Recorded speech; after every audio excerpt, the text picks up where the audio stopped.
দর্শক, এই মুহূর্তে আমরা অবস্থান করছি কুমিল্লা জেলার বামনপাড়া থানাধীন বাংলাদেশ জামাতে ইসলামী থেকে মনোনীত প্রার্থী ডক্টর মোবায়ের হোসেনের সাথে। তো আমরা এই মুহূর্তে জানবো ওনার নির্বাচনী পরিকল্পনা কি, বা নির্বাচন নিয়ে সামনে নির্বাচন নিয়ে কি পরিকল্পনা করছেন তাদের দলীয় পক্ষ থেকে। তো সেই বিষয়ে আমরা একটু কথা বলবো। ভাই, কেমন আছেন? জি আলহামদুলিল্লাহ, আপনার কেমন আছেন? জি আলহামদুলিল্লাহ, ভালো আছি। ভাই, আপনার এই কুমিল্লা 5 আসনে এই নির্বাচনী পরিকল্পনা কি? জি আপনাকে ধন্যবাদ। আপনারা ইতিমধ্যে লক্ষ্য করছেন যে আমরা একবারে প্রত্যেকটা পাড়ায় মহল্লায়, প্রত্যেকটা হাটে বাজারে আমাদের নেতাকর্মী আমাদের সর্ব জায়গায় আমাদের কার্যক্রম আলহামদুলিল্লাহ চলমান আছে।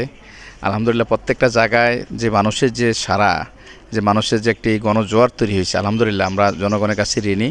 জনগণ আলহামদুলিল্লাহ সবাইকে দেখার সুযোগ পেয়েছে। এই বছর তাদের একটা নতুন আবেগ হয়েছে, নতুনকে দেখার, এবং তাদের মূল আবেগের জায়গা হচ্ছে যে আগামী দিনে যে একটি ন্যায় এবং ইনসাফভিত্তিক সমাজ কায়েম হোক, সেরকম একটি প্রতিফলন তাদের ভিতরে তৈরি হয়েছে।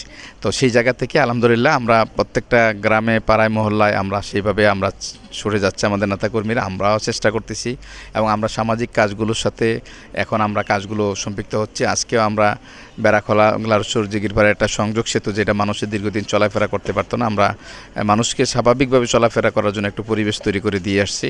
তো এরকমভাবে প্রতিদিনে আমাদের মৌলিক কার্যক্রমগুলো আলহামদুলিল্লাহ চলছে আপনাদের দোয়ায়। তো আপনাদের কাছে কৃতজ্ঞ যে আপনারাও সর্ব লেভেলে আমাদের কাজগুলোকে আপনারা প্রচার করছেন এবং দেশবাসী দেখছেন, এবং আমাদের এলাকাবাসী সর্ব লেভেলে আলহামদুলিল্লাহ একটা বড় একটা পজিটিভ ধারণা তৈরি হয়েছে।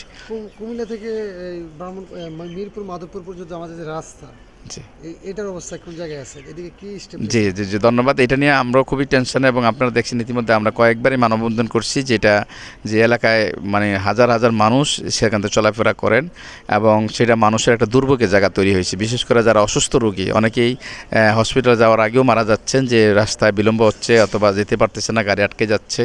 তো সেটা নিয়ে আমরা ডিসি মহোদয়, ইউনো মহোদয় দুজনের সাথে আমরা বসছি যে এটাকে আপনারা দ্রুত একটু সংস্কারের জন্য আপনারা চেষ্টা করবেন। তো ওনারা চেষ্টা করতেছেন, ওনাদেরকে ধন্যবাদ। তো এটা আমি আশা করছি এটা অল্প সময়ের ভিতরে যে সংস্কারের কাজটা বলছেন অলরেডি শুরু হয়েছে, আপনারা দেখছেন, এটা দ্রুত সমাধানের দিকে চলে যাবে ইনশাআল্লাহ। তো এই আরেক কিছুদিন হয়তো আমাদের জনগণের দুর্ভোগ হবে, কারণ রাস্তা চলতে গেলে, কাজ করতে গেলে কিছুটা দুর্ভোগ হয়, এটা বাস্তবতা। এটা আমিও আমাদের জনগণকে আহ্বান জানাবো যে কিছু ধৈর্য সহকারে আমরা যেন এটা নেই, এবং তারা কার্যক্রম করতেছেন এবং এটা যেন আরও দ্রুত করতে পারে, সেটার জন্য আমরা তদারকি করবো ইনশাআল্লাহ। আপনি প্রত্যন্ত অঞ্চলে ঘোরাফেরা করতেছেন, নির্বাচনী প্রচারণা করতেছেন, সেক্ষেত্রে কেমন সাড়া পাচ্ছেন?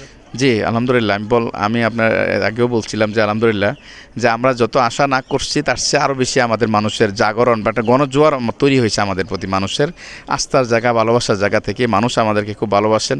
আমিও আমাদের এলাকার লোকজনের কাছে খুব চির ঋণী যে তারা আমাদেরকে যেভাবে রেসপেক্ট করতেছেন, যেভাবে তারা রিসিভ করতেছেন, যেভাবে তাদের আবেগ অনুভূতি, সেটা নিঃসংখ্যে আমাকে আরও আশান্বিত করতেছে। যে এলাকায় যায়, যে ঘরে যায়, যে পরিবারে যায়, আলহামদুলিল্লাহ তাদের যে রিসিপশনের জায়গাটা আমি অনেক তাদের প্রতি চির ঋণী, যে আলহামদুলিল্লাহ তাদের একটা আবেগ তৈরি হয়েছে। তো জনগণের উদ্দেশ্যে কিছু বলে শেষ করুন। যে আমি আমাদের সম্মানিত, আমার প্রাণপ্রিয়, আমার প্রিয় বুড়িচং ব্রাহ্মণপাড়াবাসী, আমি আপনাদের প্রতি চরম ঋণী যে আপনারা আলহামদুলিল্লাহ যেভাবে আগামী দিনে একটি নতুন বুড়িচং ব্রাহ্মণপাড়া গড়ার জন্য আমরা যে স্বপ্ন নিয়ে কাজ করে যাচ্ছি, আপনাদের যে অভূতপূর্ব সাড়া, সেটা আমাদেরকে আরও উৎসাহিত করে, আনন্দিত করে। আমরা আগামী দিনে আপনাদের সবাইকে সাথে নিয়ে আগামী দিনে একটি স্বপ্নের বুড়িচং ব্রাহ্মণপাড়া তৈরি করতে চাই, এবং এমন একটি বুড়িচং তৈরি করব যে বুড়িচংটা বাংলাদেশের জন্য একটি মডেল তৈরি হবে ইনশাআল্লাহ। তো সেই জায়গা থেকে আমাদের উন্নয়নমূলক কাজগুলো অলরেডি আমরা শুরু করছি। আমরা আশা করব ইনশাআল্লাহ অল্প সময়ের ব্যবধানে আমাদের কার্যক্রমগুলো, বিশেষ করে রাস্তাঘাট আমাদের দুর্ভোগ, সেটা একদিনে সমাধান হবে না। বহু 20 বছর 22 বছরের যে আমাদের দুর্ভোগ, সেটা একদিনে হবে না। আমি জনগণকেও বলবো যে আপনারা একটু ধৈর্য ধরেন।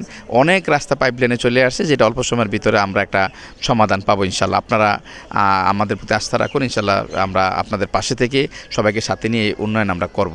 দ্বিতীয়ত যে বিষয়টা, সেটা হচ্ছে যে আমাদের শিক্ষার উন্নয়নে আমরা অনেক পিছিয়ে আছি। সেই জায়গা থেকে আমরা চাচ্ছি যে আগামী দিনে একটি শিক্ষার একটা গুণগত পরিবর্তন হোক।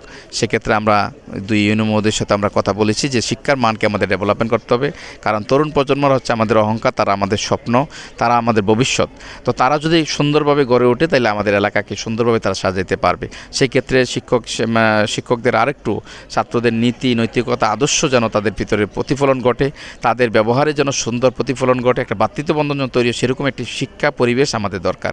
আলহামদুলিল্লাহ চেষ্টা করছেন, আমরা আশা করছি সেখান সেখান থেকে একটা ভালো রেজাল্ট পাবো। আরেকটা প্রবলেম যেটা আমাদের মাদকের একটা প্রবলেম, জানেন যে আমরা সীমান্তবর্তী এলাকা, আমরা চাই এটা সচেতন, এটা শুধু প্রশাসনের পক্ষে সম্ভব না, শুধু আমাদের রাজনৈতিক নেতৃবৃন্দের পক্ষে সম্ভব না, এটা সবার সহযোগিতা দরকার, সবার সচেতন হতে হবে, আমাদের তরুণ প্রজন্মকে পাশে দিতে হবে, তরুণ প্রজন্মকে আগামী দিনে সময় নিয়ে তাদেরকে এগিয়ে আসতে হবে। তো আমি আমাদের এই ঐক্যবদ্ধ একটি বুড়িচং বামনপাড়া চাই, যেখানে সবার জন্য সুন্দর একটি বসবাসযোগ্য, সবাই যেন সবার অধিকার ফিরে পায়, এখানে হিন্দু মুসলিম এবং বিভিন্ন ধর্মের লোকজন বসবাস করেন, সবাই যেন সবার জায়গা থেকে শান্তিতে সুন্দরভাবে বসবাস করতে পারে, সেরকম একটি পরিবেশ আমরা তৈরি করতে চাই। এবং আমি আশা করব আমাদের এইভাবে আমাদের সম্মানিত ভাইয়েরা এবং বোনেরা যারা আছেন সবাই সব জায়গা থেকে আপনারাও চেষ্টা করবেন আগামী দিনে যেন ঐক্যবদ্ধ আমরা একটি সুন্দর এলাকা তৈরি করতে পারি। আপনাদের সহযোগিতা, আপনাদের পরামর্শ এবং আপনার আন্তরিকভাবে আপনাদের যে আপনাদের অভূতপূর্ব সাড়া, সেটা যেন আপনাদের অব্যাহত থাকে। আমরা আপনাদের পাশে থেকেই আগামী দিনে একটি সুন্দর আমরা বুড়িচং তৈরি করবো ইনশাআল্লাহ। সবাইকে ধন্যবাদ।